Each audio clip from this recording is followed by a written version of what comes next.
আমরা এমন একটা বাংলাদেশ গঠন করতে চাই যেই বাংলাদেশে কোনো বৈষম্য থাকবে না। আপনারা সবাই রাজি আছেন, কিন্তু আমাদের স্টেজের লোকেরা রাজি না। কারণ আপনারা নিচে বসে আছেন সাধারণ চেয়ারে, ওনারা দামি চেয়ারে এখানে বসে আছে। তার মাঝে আবার তিনটা দেখেন ডিস্টিংগুইশড, ওইটার হাইট আরো বেশি।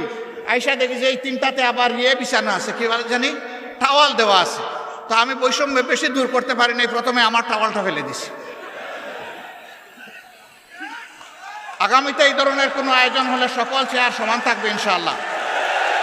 যে চেয়ার নিচে থাকবে দেখার স্বার্থে যদি একটা স্টেজ লাগে তাইলে সেই চেয়ারটাই উপরে থাকবে ইনশাআল্লাহ। আপনারা সবাই রাজি আছেন? আপনারা তো রাজি থাকবেন, ওনারা রাজি কিনা? ওনারাও রাজি আছে, আলহামদুলিল্লাহ। তাইলে আমরা উভয় পক্ষ রাজি যে আমরা সকল ক্ষেত্রে বৈষম্যহীন চলবো ইনশাআল্লাহ। তবে এটা ঠিক যে যার যার রুচি মতো চলবো। যেমন আমার গায়ে একটা সদরিয়া বা একটা কোটি আছে, তাই বলে সবাইকে কোটি পরতে হবে না। ব্লেজার যার পছন্দ তিনি ব্লেজার পরবেন, শীতের দিনে সোয়েটার, গ্লাভ, চাদর যার পছন্দ তিনি তাই পরবেন। কিন্তু সামাজিক ক্ষেত্রে আমরা ইনশাআল্লাহ সমান থাকবো আল্লাহ চাইলে। দেখেন বৈষম্যের শিকার হয়ে বাইগুলা পড়তে বসছিল এই মাত্র। তো আমরা আল্লাহর দরবারে বৈষম্য থেকে পানা চাই। এখন এই বৈষম্যহীন দেশটা গড়বে কে? প্রধানমন্ত্রী হলেই আমার বাড়ি যে জায়গায় বন্যার স্রোত, উন্নয়নের স্রোত চলে যাবে সে জায়গায় সারা বাংলাদেশের সম্পদ টেনে টুনে এনে ওখানে ঢুকায় দেওয়া হবে। তাইলে বৈষম্যহীন সমাজ হবে কেমনে? যুক্তি হলো যে সাবেক আমলে আমার এলাকা ছিল বঞ্চিত, এখন অতীতের কাজা কাফারা সব আমার আদায় করতে হবে। আমরা কথা দিচ্ছি ইনশাআল্লাহ আল্লাহ তাআলা যদি জনগণের মনে ভালোবাসা, আমাদের প্রতি সমর্থন তৈরি করে দেন, তাহলে আমরা এমন বাংলাদেশ গড়ব যেই বাংলাদেশে প্রধানমন্ত্রীর জেলার আগে অন্য জেলাকে আগে চোখ দিয়ে দেখা হবে ইনশাআল্লাহ। তবে প্রধানমন্ত্রীর জেলাও বঞ্চিত হবে না, তারাও তাদের ন্যায্য অংশ পাবে ইনশাআল্লাহ। কারণ প্রধানমন্ত্রী হওয়ার কারণে ওই জেলাকেও বঞ্চিত করার কোনো অধিকার নাই। কিন্তু রাজার হস্ত করে সমস্ত কাঙ্গালের দুন চুরি, ওই চুরি করতে দেব না আমরা কাউকে। যদি আল্লাহ তাআলা আমাদেরকে এই সুযোগ দেন, আল্লাহ ভালো জানেন, প্রিয় জনগণ তারা বিবেচনায় নেবেন। যদি সুযোগ দেন তাহলে ইনশাআল্লাহ আমরা কথা দিচ্ছি যে আমরা দুর্নীতি করব না, দুর্নীতি হতে দেব না। বলবেন তার কি কোনো প্রমাণ আছে? একটু আছে তো ভাই। 2001 থেকে 6 সাল জামাতে ইসলামের যে দেশপ্রেমিক নেতৃবৃন্দকে খুন করা হয়েছে বিচারিক আদালতে, তারা তো 2 জন 3 মন্ত্রণালয়ের দায়িত্ব পালন করেছেন। বলেন বাংলাদেশের কেউ কোনো দুশ্মনও আমাদের তাদের হাতে একটু দুর্নীতির গন্ধ লাগাইতে পেরেছে? পারে নাই। কেন? একটাই কারণ, তারা আল্লাহকে ভয় করে। আমরাও আশা করব যাদের হাতে আগামীতে দায়িত্ব আসে তারা যেন আল্লাহকে ভয় করে চলে। যদি আল্লাহকে ভয় করে চলে তাহলে আল্লাহর ভয় আর দুর্নীতি দুইটা পাশাপাশি চলতে পারে না। দুর্নীতি তখন দুর্নীতির মৃত্যু হবে এবং সুনীতির জয় হবে ইনশাআল্লাহ। আমাদের শিক্ষা ব্যবস্থাকে একটা কুড়া শিক্ষা ব্যবস্থা বানানো হয়েছে।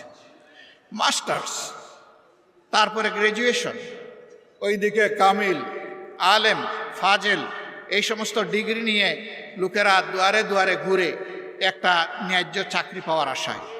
2টা কারণে পায় না। একটা কারণ হলো মামু এবং খালার ঠেলায় আর বাসে না। আরেকটা কারণ হলো সে যে সার্টিফিকেটটা নিয়ে এসেছে এইটা তার সার্টিফিকেটের সাথে তার কোয়ালিটি প্রমাণ হয় না। কেন হয় না? 2টি কারণে হয় না। প্রথম শিক্ষা ব্যবস্থা হচ্ছে নৈতিকতাবিহীন শিক্ষা ব্যবস্থা, বুকবাদী শিক্ষা ব্যবস্থা। এই বুকবাদী শিক্ষা ব্যবস্থা তাকে শিখিয়েছে বড় পণ্ডিত হয়ে সূক্ষ্মভাবে কিভাবে রাষ্ট্রের ধন চুরি করতে হবে। 2 নম্বর কারণ হলো চুরিটাও তো ভালো করে শিখবে, বুতা কাশি নিয়ে বের হয়ে গেছে, মানে ওখান থেকে জাগতিক শিক্ষাটাও ভালো নিতে পারে না। এই 2 জায়গাকেই প্রপারলি দেলে সাজানো হবে যাতে বাংলাদেশের শিক্ষা দুনিয়ার জন্য অনুসরণীয় হয়। এখন আমাদের দেশ থেকে দুনিয়ার বিভিন্ন দেশে লোক যাওয়ার জন্য পাগল হয়ে যায় শিক্ষার জন্য, উচ্চতর শিক্ষার জন্য। কিন্তু আমাদের দেশে লোক আসতে চায় না। কেন চায় না? এই দুর্বল শিক্ষা কেউ নিতে চায় না, এই জন্যই আসতে চায় না। এমন একটা শিক্ষার মডেল তৈরি করতে হবে যে দুনিয়ার মানুষেরাও যেন এখানে শিক্ষা নিতে আসে। এটা ছিল তো, এক আমলে তো ছিল, দুনিয়ার মানুষ তো এখানে আসতো, জাপাইয়া পড়তো, এমনি এমনি তো আসে নাই। এই দেশের এই অঞ্চলের কোয়ালিটি ছিল, এই জন্যই তো এসেছে। আমার সম্মানিত ভাইয়েরা, আমরা এমন বাংলাদেশ গড়ব যে বাংলাদেশে মসজিদ পাহারার দরকার হবে না, মন্দির, মঠ, চার্চ, প্যাগোডা কোনোটাই পাহারার দরকার পড়বে না। সকল ধর্মের মানুষ তার ধর্ম, তার কর্ম সে তার মতো করে চলবে, সেখানে কেউ হস্তক্ষেপ করার দুঃসাহস দেখাবে না। তবে এটা ঠিক, ধর্মের নামে কেউ অন্যের ধর্মের ব্যাপারে হিংসা এবং বাড়াবাড়িও করবে না। মাঝে মাঝে উস্কাইয়া দেওয়া হয় মানুষের অনুভূতিকে, এরা দুষ্ট যারা এটা উস্কাইয়া দেয়, এরা সুস্থ মস্তিষ্কের মানুষ না, এদের ভিন্ন এজেন্ডা আছে, এগুলো আমরা করতে দেব না। প্রিয় ভাইরা, এখানে আপনারা অনেকে ফ্ল্যাগ নাড়বেন, নেড়েছেন, হয়তো বা আবার নাড়বেন। দুটো ফ্ল্যাগ ছাড়া কোনো ফ্ল্যাগ এখানে উঠবে না। একটি বাংলাদেশের ফ্ল্যাগ আর একটা বাংলাদেশ জামাতে ইসলামীর লোগো সম্বলিত ফ্ল্যাগ। এর বাইরে মেহরবানি করে কোনো ফ্ল্যাগ এখানে উড়াবেন না। কারো হাতে থাকলে এটা নিচে রেখে দেবে। আমার সম্মানিত সহকর্মীবৃন্দ, এই যে বৈষম্যহীন দুর্নীতিমুক্ত একটা বাংলাদেশ গড়ার আমরা স্বপ্ন দেখি, যুব সমৃদ্ধ একটা সমাজ গড়ার স্বপ্ন দেখি, এই সমাজটা গড়বে কে? এই সমাজটা আপনাদেরকেই গড়ার দায়িত্ব নিতে। আপনারা বলেছেন যারা যে এক আল্লাহ, আমরা এক আল্লাহর উপর ভরসা করে সামনে এগোতে চাই, সাল্লাল্লাহু আলাইহি সাল্লামের দেখানো দুনিয়ার সবচেয়ে শ্রেষ্ঠ আদর্শ অনুসরণ করতে চাই। আমাদের নিজের জীবনে আগে এটা প্রতিষ্ঠিত করতে হবে। প্রতিষ্ঠা করার পথে অনেক সমালোচনা শুনবেন, অনেক বাধা আসবে। জামাতে ইসলামীকে বলা হবে এটা প্রতিক্রিয়াশীল শক্তি। জামাতে ইসলামী প্রতিক্রিয়াশীল হলে 15.5 বছর জামাতে ইসলামীর উপর যে অত্যাচার, যে নির্মম নির্যাতন, যে জুলুম হয়েছে, দল হিসাবে চিন্তা করুন তো এই ক্ষতিটা আর কার হয়েছে? 1-2 করে শীর্ষস্থানীয় 11 জন নেতাকে হত্যা করা হয়েছে। তাদের রক্তে ভেজা আজকের এই বাংলাদেশ। তাদের সহকর্মীদেরকে হত্যা করা হয়েছে, তাদের রক্ত ভেজা এই বাংলাদেশ। আমাদের প্রত্যেকটা অফিসকে সিলগালা তালাবদ্ধ করে রাখা হয়েছে।